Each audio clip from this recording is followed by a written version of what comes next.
Consideramos a seguir o tema da página 12 do capítulo 1. Nessa aula, trataremos da notação polonesa. Mas, afinal, o que é a notação polonesa? Quando a gente observa as regras que definem fórmulas da lógica proposicional, regras que determinam como as fórmulas devem ser escritas, a gente percebe que tais regras, sempre que aplicadas, incluem símbolos de pontuação, o abre parêntese e o fecha parêntese, com exceção da regra 1.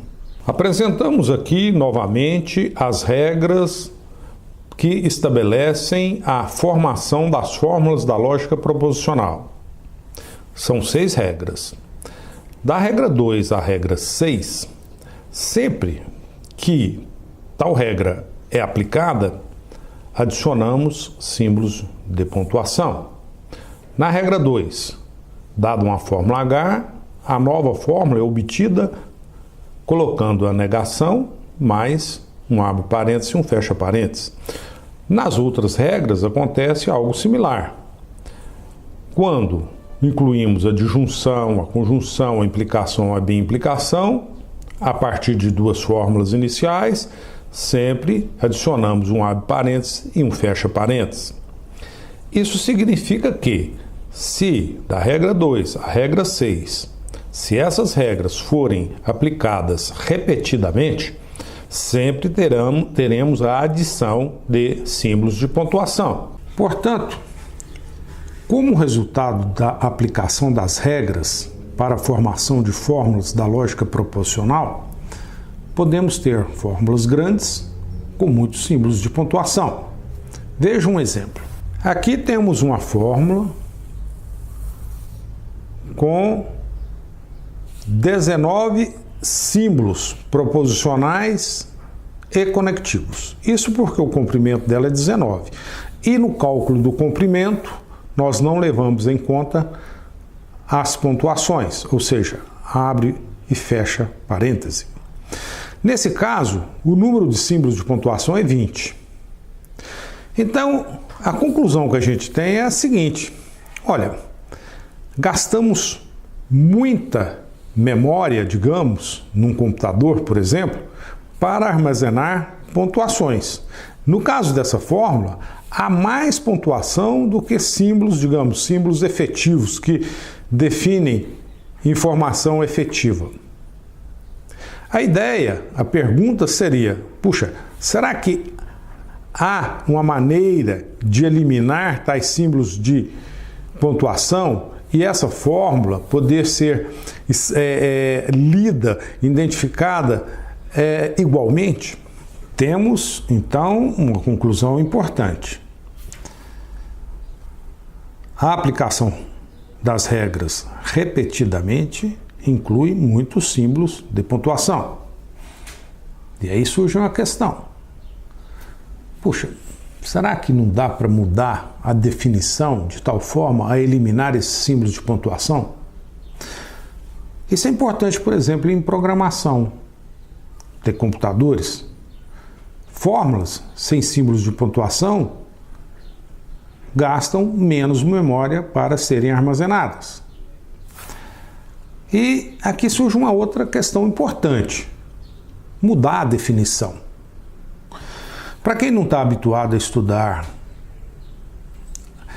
matemática ou a área de exatas, coisas desse tipo, imagina que, dada a definição, ela está pronta e é para sempre. Não, não é bem assim. Podemos mudar as definições. Só que, dada a mudança de uma determinada definição, teremos consequências. Essas consequências poderão ser boas ou não. O que estamos colocando é o seguinte: será que dá para mudar a definição de fórmulas da lógica proposicional de maneira a eliminar os símbolos de pontuação? Isso seria desejável do ponto de vista, por exemplo, de computação, de programação. não gastaríamos memória para armazenar símbolos de pontuação. E isso é bom. E, como veremos, isso é possível de ser feito. Só que, além dessa consequência boa de ter fórmulas sem símbolos de pontuação, teremos outras consequências, talvez não tão boas. Então, o que faremos agora é redefinir fórmulas da lógica proposicional sem levar em conta símbolos de pontuação. E isso é possível. Então, não se assuste com isso. Apresentamos uma definição e agora estamos mudando a definição. Puxa, por conta e risco, teremos consequência desse ato. Veja a nova definição de fórmulas da lógica proposicional na notação polonesa. Essa nova notação sem símbolos de pontuação é denominada notação polonesa. Definição: fórmula com notação polonesa. Na notação polonesa, as fórmulas da linguagem da lógica proposicional são construídas de forma indutiva a partir dos símbolos do alfabeto conforme as regras a seguir. O conjunto das fórmulas é o menor conjunto que satisfaz as regras. Observem que esse início de definição é idêntico ao início da definição de fórmula na notação usual. Ou seja, as fórmulas também serão construídas de forma indutiva, seguindo regras. E o conjunto das fórmulas é o menor conjunto que satisfaz tais regras. Portanto, no caso da notação polonesa, temos novas regras. Temos aqui as regras para a formação de fórmulas na notação polonesa. Como no caso usual, temos 6 regras. Só que, nesse caso, diferente do caso usual, não consideramos símbolos de pontuação. A primeira regra é idêntica à que a gente tinha antes. Todo símbolo proposicional é uma fórmula. A segunda regra, a gente obtém uma nova fórmula a partir de uma anterior, adicionando a negação. E, nesse caso, não adicionamos símbolos de pontuação. Ou seja, a partir de H, a negação é obtida simplesmente colocando o não e depois o H. A adjunção é obtida colocando o conectivo OU no início e depois H e G. E não consideramos os símbolos de pontuação, ou seja, os símbolos de pontuação não são colocados. Como o OU, o conectivo OU, está escrito no início, dizemos que essa é uma notação polonesa pré-fixa. No caso da conjunção, ele é análogo. O conectivo E é colocado no início, na forma pré-fixa, e não escrevemos as pontuações. A implicação e a biimplicação também são análogas. A implicação é escrita no início, a biimplicação também é escrita no início, e nos dois casos não escrevemos as pontuações. O resultado, então, dessas regras é a construção de fórmulas de maneira indutiva a partir de fórmulas menores, adicionando conectivos, mas sem adicionar símbolos de pontuação. E aí, nesse caso, o resultado, então, é uma fórmula sem símbolo de pontuação. A questão é a seguinte: então, aplicando essas regras, qual é o resultado? Como é que vamos construir fórmulas aplicando tais regras?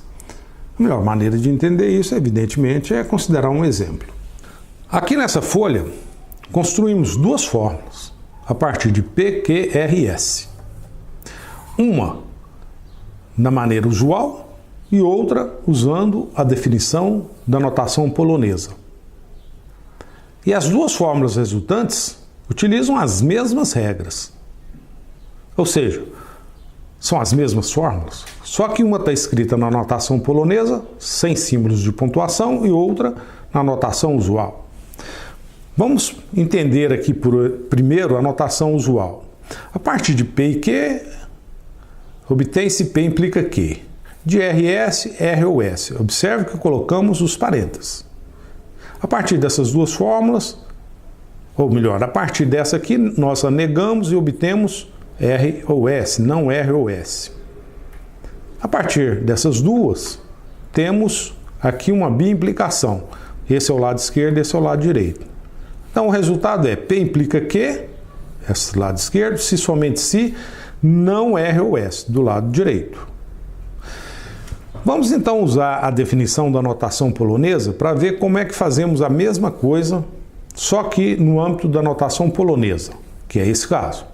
A partir de P e Q, a implicação é obtida colocando o implica primeiro, depois P e depois Q, sem os parênteses. Compara essa parte com essa parte. Aqui colocamos o implica no meio e os parênteses. Aqui colocamos o implica no início, P e Q. A mesma coisa acontece com a disjunção. Colocamos o primeiro, depois o RS. Compara esse pedaço com esse. Aqui colocamos o no meio, o abre parênteses e o fecha parênteses. A negação. Aqui colocamos a negação e os parênteses. E aqui, simplesmente colocamos a negação.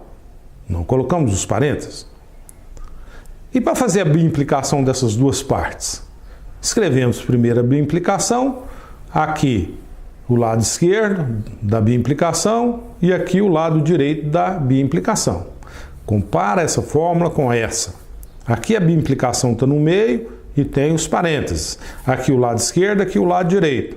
Aqui a biimplicação está no começo, aí o lado esquerdo vem primeiro, essa parte corresponde a essa parte, e depois o lado direito vem por fim, que essa parte corresponde a essa parte.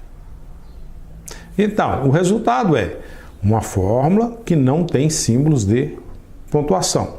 Consequência disso, é claro que é muito mais fácil de entender e ler essa fórmula. Essa aqui fica difícil da gente entender o que está sendo expresso. Por outro lado, essa fórmula escrita desse tipo tem muito menos símbolos do que ela escrita desse tipo. Então, para armazenar num computador, é melhor armazenar nessa notação. Vamos gastar menos memória. Nessa notação, vamos gastar a memória para armazenar os símbolos de pontuação. Então, do ponto de vista de armazenamento de memória, essa notação é melhor. Mas, do ponto de vista de leitura, de ser compreensível a leitura, essa notação é melhor. Então parece que ganhamos por um lado, mas perdemos por outro. Ou seja, melhoramos a questão do armazenamento, mas pioramos a questão da leitura. Conclusão. Nem tudo é perfeito. Redefinimos fórmulas na notação polonesa, ganhamos por um lado, perdemos por outro.